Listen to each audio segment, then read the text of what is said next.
She was young, experienced, and trusted by the orcas she worked beside. But on July 8th, during a routine session at SeaWorld San Diego, everything went wrong. Two killer whales, Orchid and Splash, dragged trainer Tamari Tollison beneath the surface.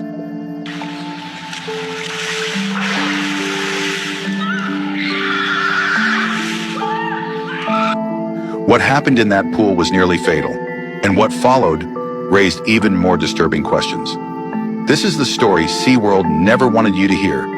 Welcome to Animal Quest channel, where we uncover the truth behind the world's most shocking animal attacks. If this is your kind of story, subscribe, like, and share to support more documentaries like this. Under the soft golden light of a late summer afternoon, the sea was calm, the waves gentle, and the air filled with the scent of salt. For nearly 8 years, a woman named Elise had walked down to the private dock of her coastal home to greet the same bottlenose dolphin that had once been rescued from an abandoned fishing net. The dolphin, whom she had named Kai, had been more than just a marine animal to her. It was a companion, a friend, and in many ways part of her family. Neighbors had watched in quiet amazement over the years as this extraordinary bond between human and dolphin deepened. Kai would respond to her voice, leap from the water on her call, and even bring her shells and smooth stones as if they were gifts. For the townspeople, it was a living fairy tale, a reminder that the wild and the human worlds could sometimes meet in peace. But peace, especially with wild creatures, is a fragile thing. On that fateful afternoon, something broke that unspoken harmony.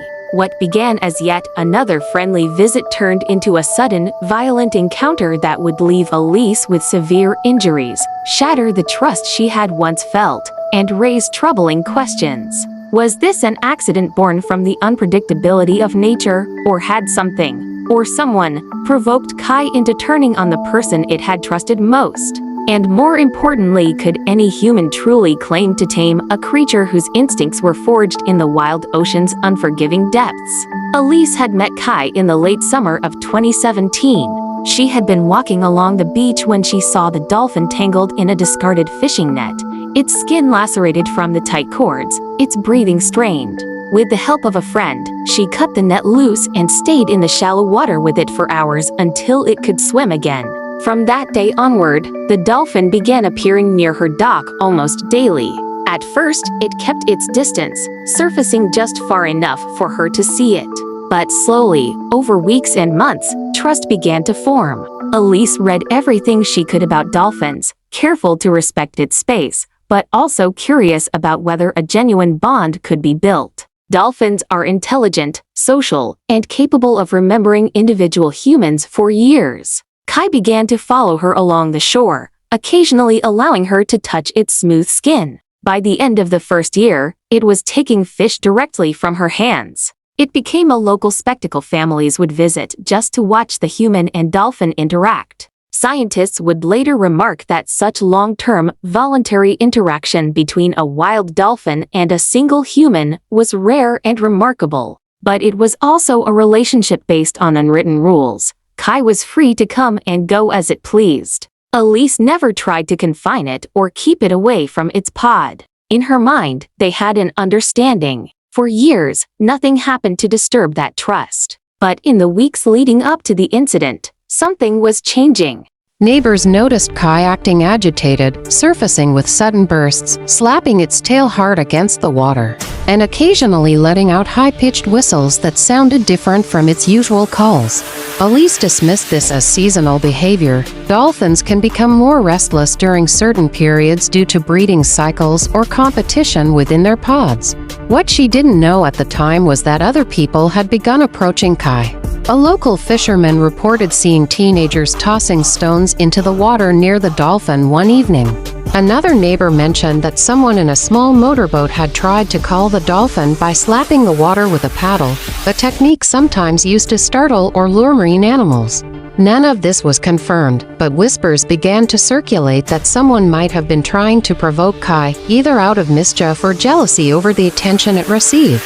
On the afternoon of the attack, Elise brought her usual bucket of fish to the dock. The sun reflected off the water in sharp glints, and the air was still. Kai appeared, circling the dock as it always did, clicking and whistling.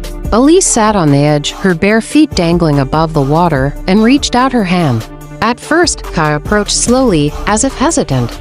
Then, in a flash, it surged upward, striking her leg with its rostrum, the hard, beak-like part of its head.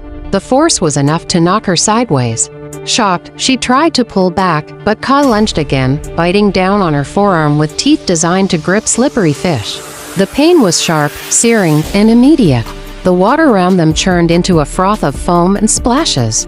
Neighbors heard her scream and rushed to the dock. Kai released her and disappeared beneath the surface, leaving only a ripple in the otherwise calm water. Elise was pulled back onto the dock, bleeding heavily from deep puncture wounds. She was rushed to the hospital, where she would spend days recovering from the physical injuries, but the deeper wound was the loss of trust in the creature she had once considered her closest company. The news spread quickly, drawing attention from marine biologists, animal behaviorists, and the public. Some blamed Elise for treating a wild animal like a pet, ignoring the fact that dolphins are apex predators in their own environment. Others suspected there had been external factors. Perhaps Kai had been injured, stressed, or provoked before the incident. Dolphins are capable of aggression, especially if they feel threatened or cornered. Some scientists pointed out that captivity can make dolphins unpredictable, but Kai was not captive. It was free to come and go. That made the attack even more perplexing.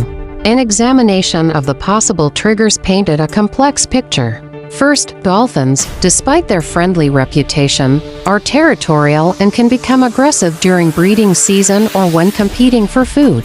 Second, the alleged provocations, the stone throwing, the boat disturbance, could have altered Kai's perception of humans, eroding the trust it had in Elise by association.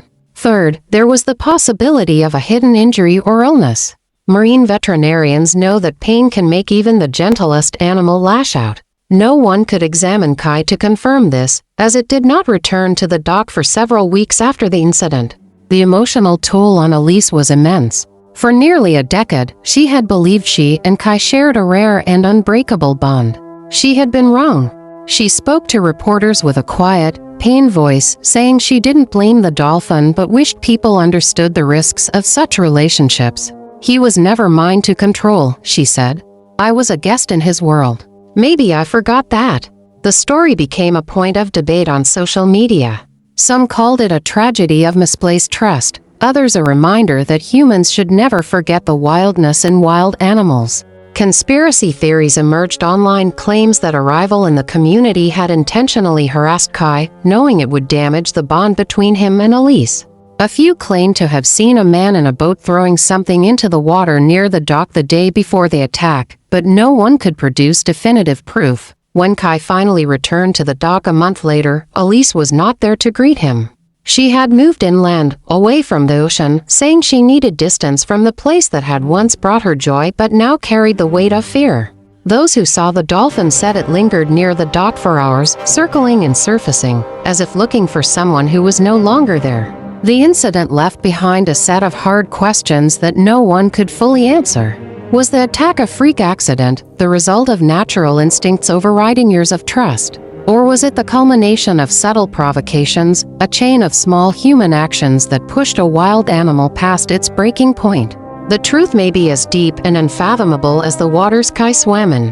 What is certain is that trust between species, while beautiful, is never absolute, and in the wild, the line between friend and foe can vanish in an instant.